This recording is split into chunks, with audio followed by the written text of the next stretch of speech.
I don't know when a simple hello turned into something heavier, but I remember the first time her hand brushed mine, and how it felt like the world paused, as if even time had been caught off guard. Her name was Elena. She lived in the apartment above mine, mid-40s, composed, the kind of woman who carried silence like a shield. I was 22, still fumbling through work, bills, late dinners. She had lines around her eyes that made her look like she'd lived 100 lives, and yet she still looked at me in ways I didn't understand. That night, it was nothing complicated. Just the hum of a summer evening, windows cracked open, air thick with heat. I'd gone upstairs to return a book I'd borrowed, one she'd left on the stairs weeks ago. When she opened the door, she wasn't expecting me.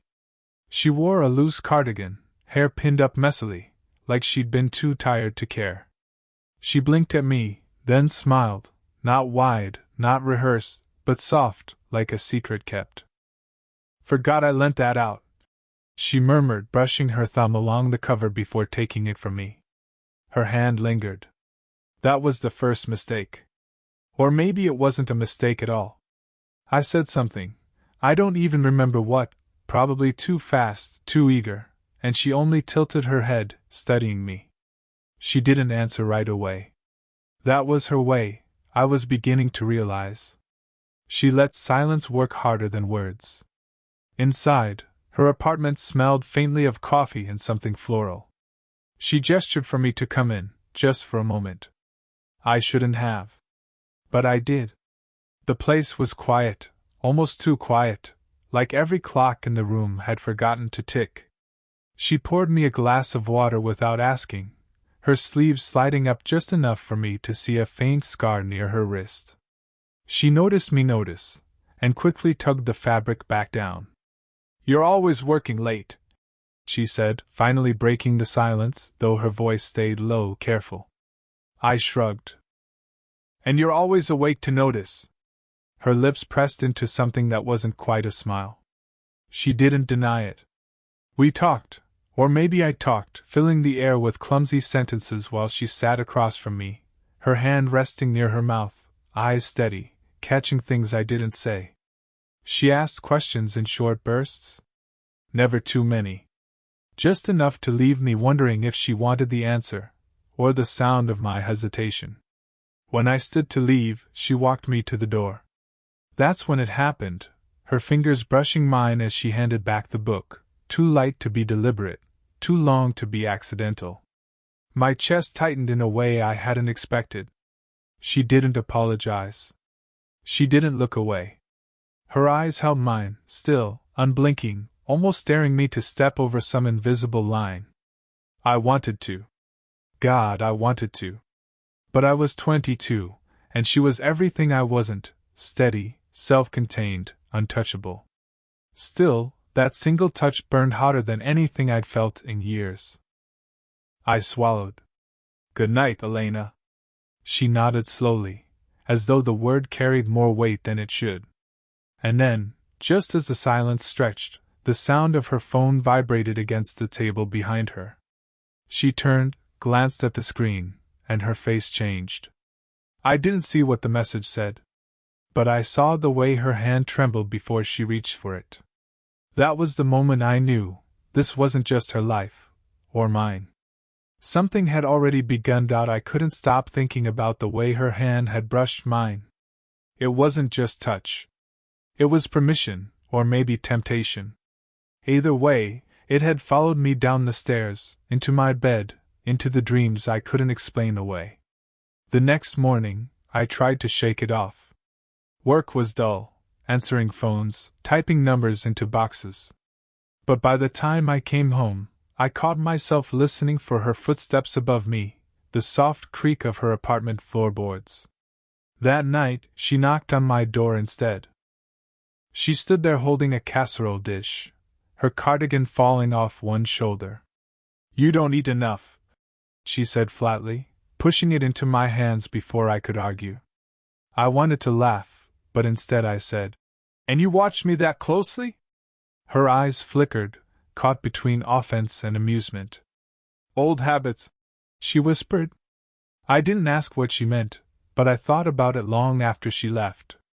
Over the next few days, our conversations became a strange rhythm.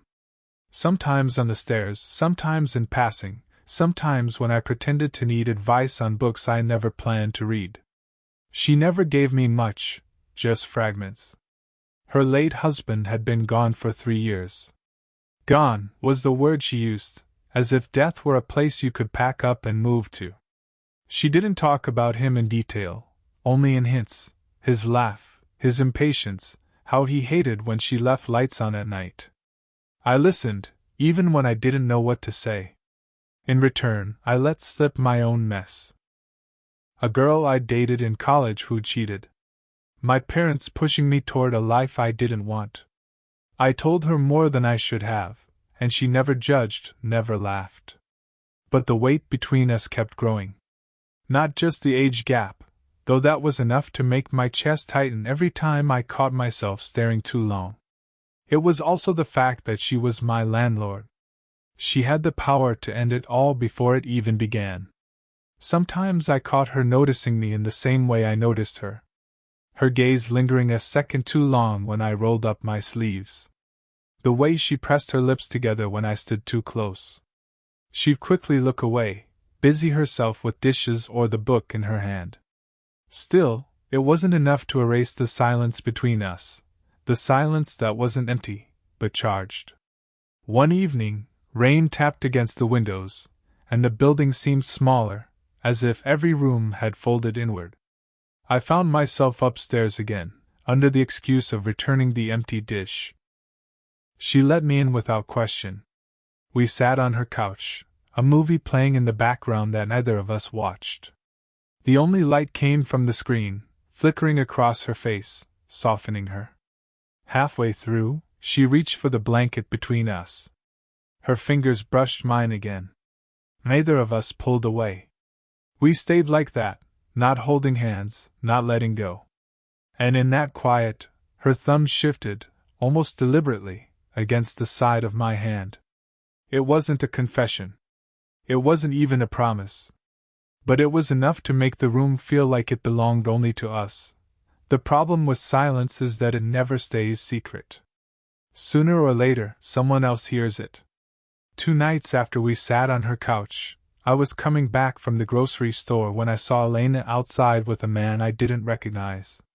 He was older, maybe her age, carrying an umbrella over her while the rain came down. He leaned in too close when he spoke, his hand brushing her elbow as if he had every right. My chest tightened. I walked faster, pretending not to look, but I could feel her eyes flick toward me. Just a glance, quick, almost guilty, before she turned back to him. Upstairs, I sat in the dark of my apartment, listening to the muffled rhythm of voices above me. My thoughts spun until I couldn't breathe. Who was he? A friend? More? Did it matter? The next morning, I found her in the stairwell, locking her door. Her hair was damp, her coat draped loosely around her. She hesitated when she saw me. "Morning," I said too casually. She gave the smallest nod. That was an old friend. He came by unannounced. I hadn't asked? Still, she explained, as if my silence demanded it. I wanted to believe her. But the word friend tasted sour. For the rest of the week, I tried to pull away. I avoided her door, ignored the urge to knock. I told myself it was better, safer. She was older, my landlord complicated. I repeated all the reasons it couldn't work. But then came Friday night. I was halfway through a takeout meal when there was a knock. When I opened the door, she stood there, holding nothing, her cardigan wrapped tight around her body. "You weren't avoiding me, were you?" she asked, though her voice was steadier than her hands. I froze. "No. Just busy."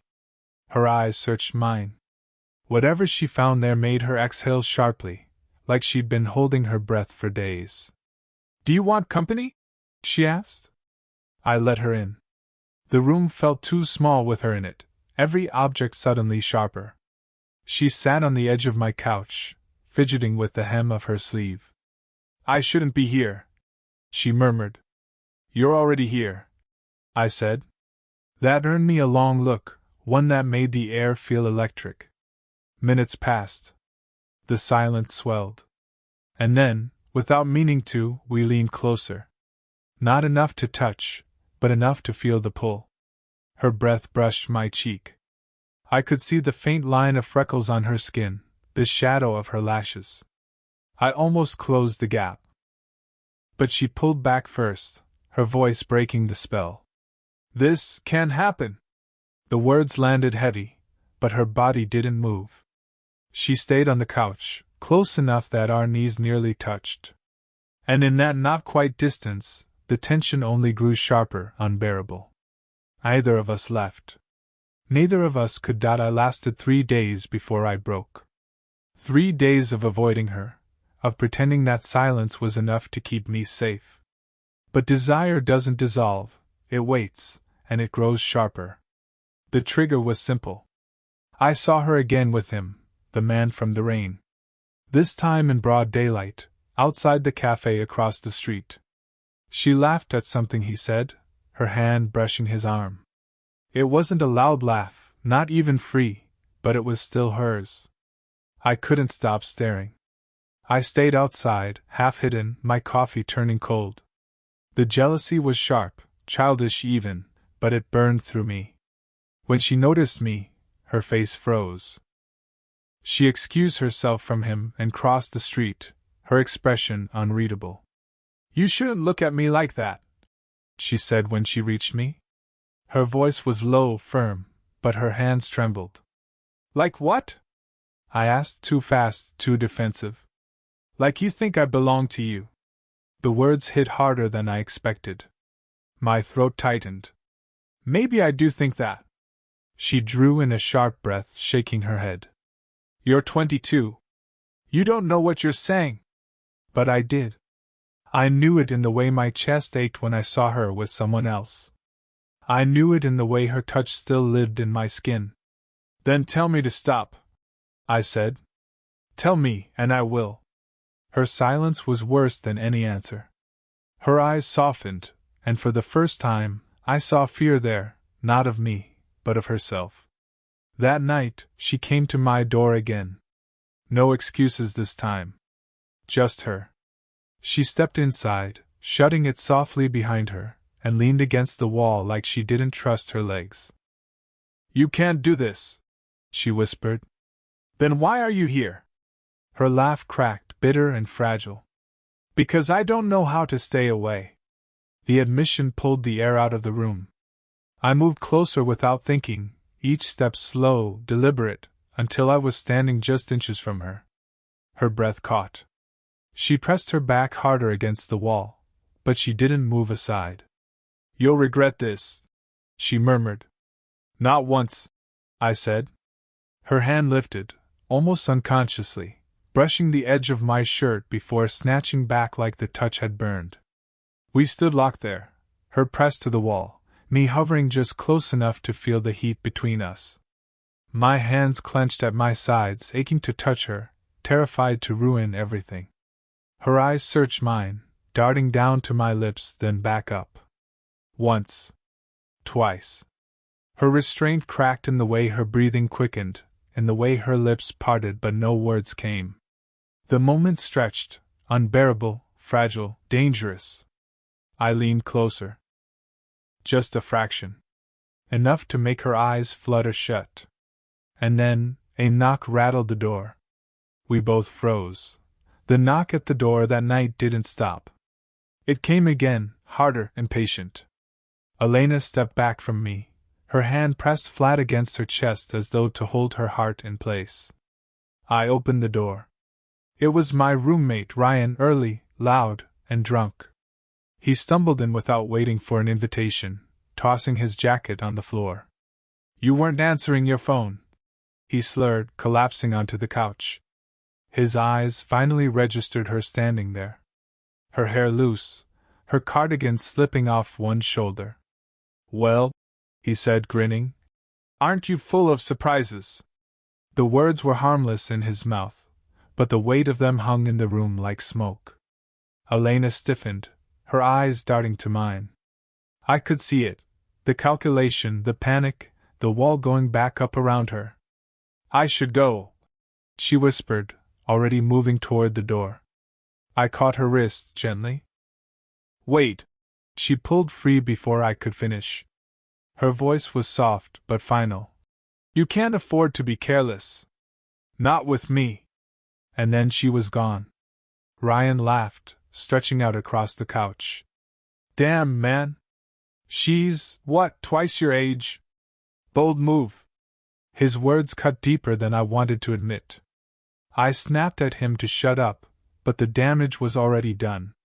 The secret we'd been holding in silence was now cracked open, even if he didn't understand the depth of it. The next day, I went upstairs. I knocked once, twice. No answer. I left a note, simple, desperate, please don't shut me out. For 2 days, nothing. The building felt hollow without her. On the third day, I found the note slipped back under my door. Her handwriting was sharp, deliberate. This has to end before it ruins us both. I stared at it until the words blurred. End? As if there had ever been a beginning. That evening, I heard voices outside her door. I cracked mine open just enough to see.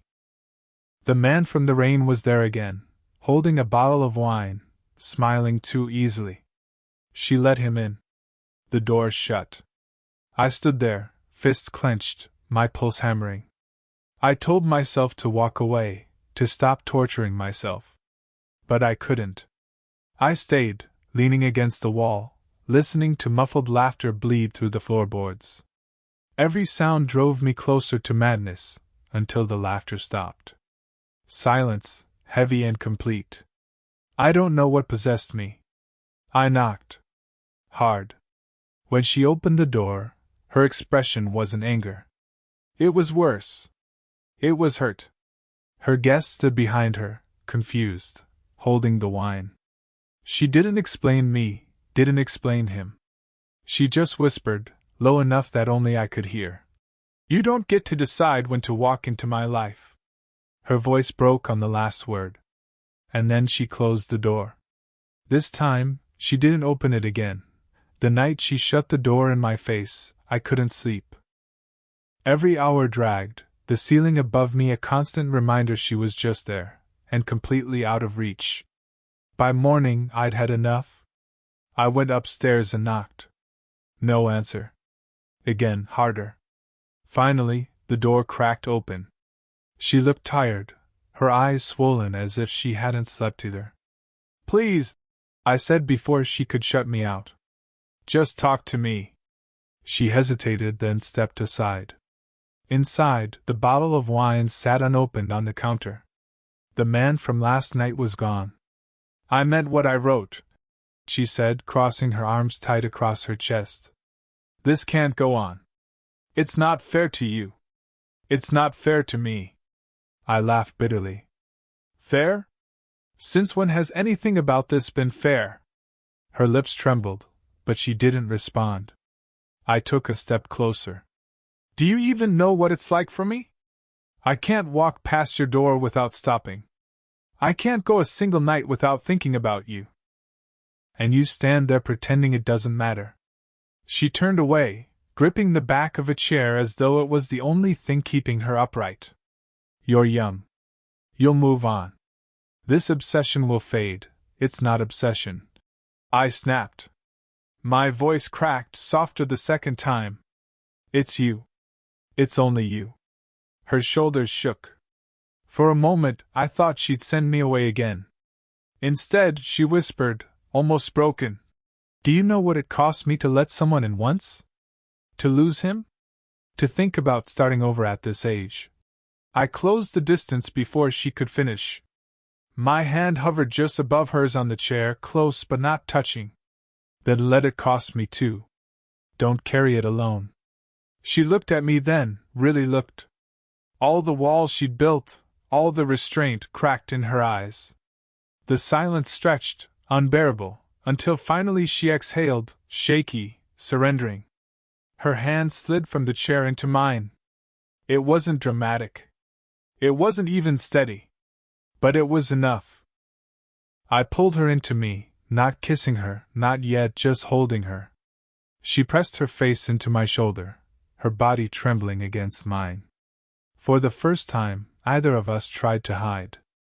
"This is going to ruin me," she whispered into my shirt. "Then let it ruin me too," I whispered back.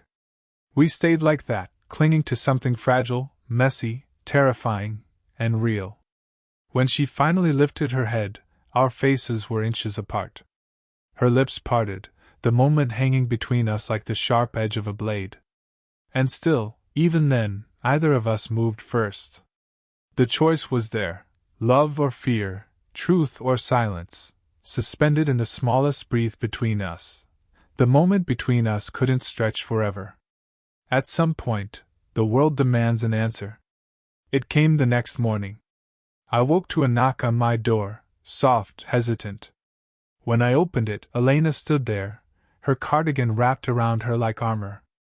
Her eyes were red, but her voice was steady. "Can we talk?" I let her in. The air felt heavy, like we were carrying the same storm inside us. She sat on the edge of the couch, hands clasped tight. "I spent half the night convincing myself to let you go. That it would be kinder. Safer. And then I realized..." She stopped, swallowing hard. "I've been living safe for too long. And it's been killing me." Her honesty left me breathless. "I'm not asking you to fix me," she went on. "I'm not asking you to replace what I lost. I can't keep pretending I don't feel this." I crossed the room slowly, afraid that if I moved too fast, the moment would shatter. When I sat beside her, her shoulders loosened, like she'd been waiting for me to make the space smaller. "You don't have to ask," I said softly. She turned her face toward me. The fear was still there, but so was something else, hope, fragile and new. And then, finally, there wasn't distance. Our lips met, hesitant at first, like a secret shared in the dark.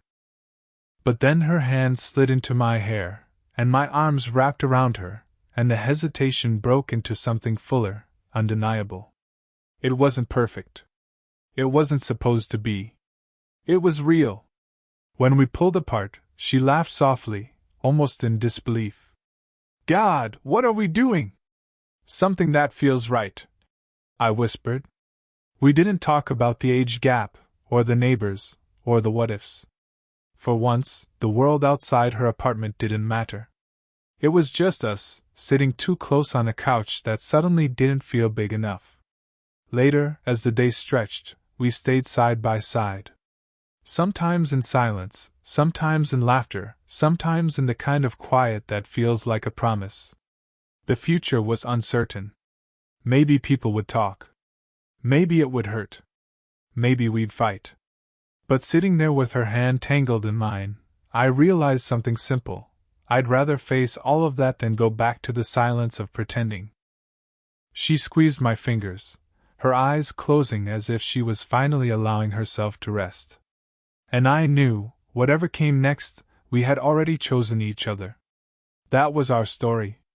A story about risk, about silence, about the touch you can't forget no matter how much you try. But now I want to hear from you. Backhand index pointing right. Did you enjoy the story? Backhand index pointing right. What kind of stories would you like to hear next?